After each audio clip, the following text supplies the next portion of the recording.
There's nothing like a really good tea. Hi, everyone. Welcome to Mountain Harmony Gardening. I'm Kristen, and today we are going to be talking about herbal teas.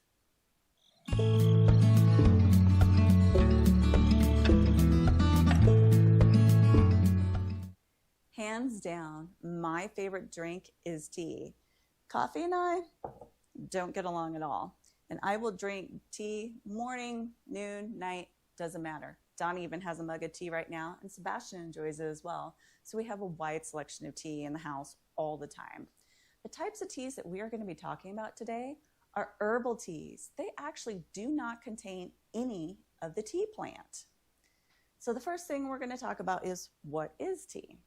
So the herbal tea that we do is actually an herbal infusion or a decoction. And it steeps plant material in hot water. Pretty simple. I think everybody kind of knows how to make tea. Boil some water, put in some tea, here you go. Pretty simple. But you actually want to let it steep for probably about 5 minutes to get all the compounds out of the tea. And the best way to make tea is actually hot, because it helps those compounds dissolve into the water. And the hot tea also has a calming effect on you. In the summertime, I do drink a lot of iced tea because I make my own tea. That's what this large tea strainer is for. I will put it in a pitcher and I will set it outside in the sun. And so it still warms up, so it still releases those compounds really well. But then I just stick it in the refrigerator, put a couple ice cubes in it. It's wonderful. Love it. So hot tea also has aromatic benefits. So when you're drinking it, you're also breathing in all of the essential oils from that tea. So that also helps you. And depending on what the tea is for will depend on the effect it has on you. Right now, I'm drinking some mint tea, and it has some calming effects, and it also helps your stomach too. I've been a little bit under the weather, but my go-to tea is mint, because one of my favorite flavors is actually mint.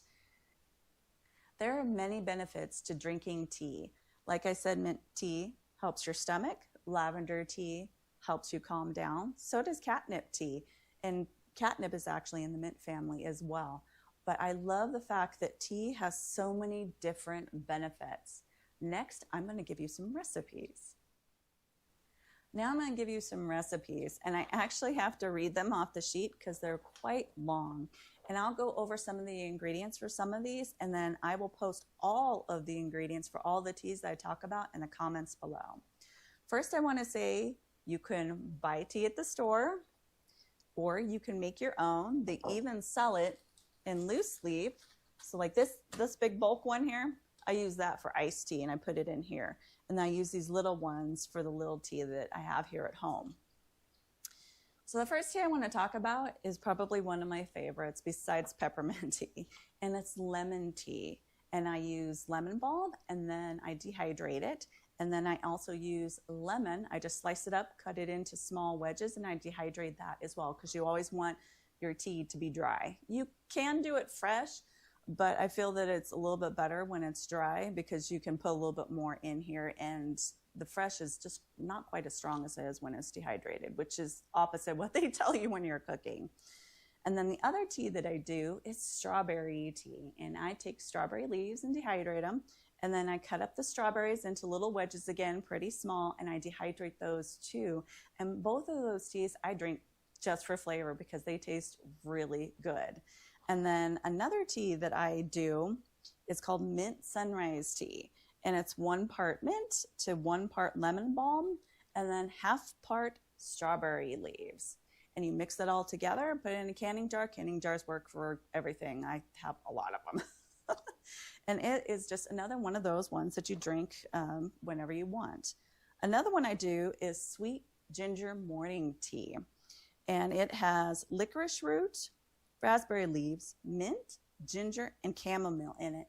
And I put that in equal parts. And I just put another canning jar, mix it up. And that is one that kind of wakes you up in the morning. And that is a really good one for, kind of getting you going during the day. Same thing with like ginger, I got to take another sip of tea.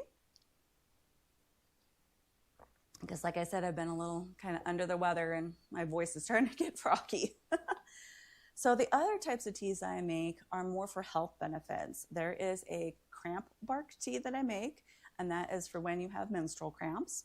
I make an Expectorant Tea for when you're sick, because like right now, it's probably the tea that I should be drinking. I also make a sleep well tea, because sometimes at night, if you have a hard time falling asleep, you're thinking about work or other stresses and such.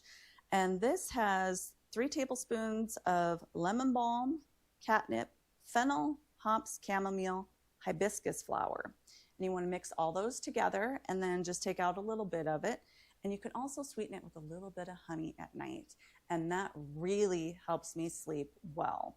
It's one of the stronger teas that I make. So just use that one kind of sparingly.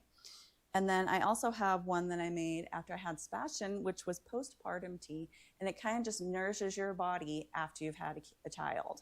So those are some of the teas that I absolutely love to make. If you have any questions on any of the teas that I've talked about, just put them in the comments below. And in other episodes, we will definitely be going deeper into herbs and the medicinal benefits of each. So thanks for watching, everyone. Please don't forget to like, subscribe, share, and comment. Happy gardening, everyone.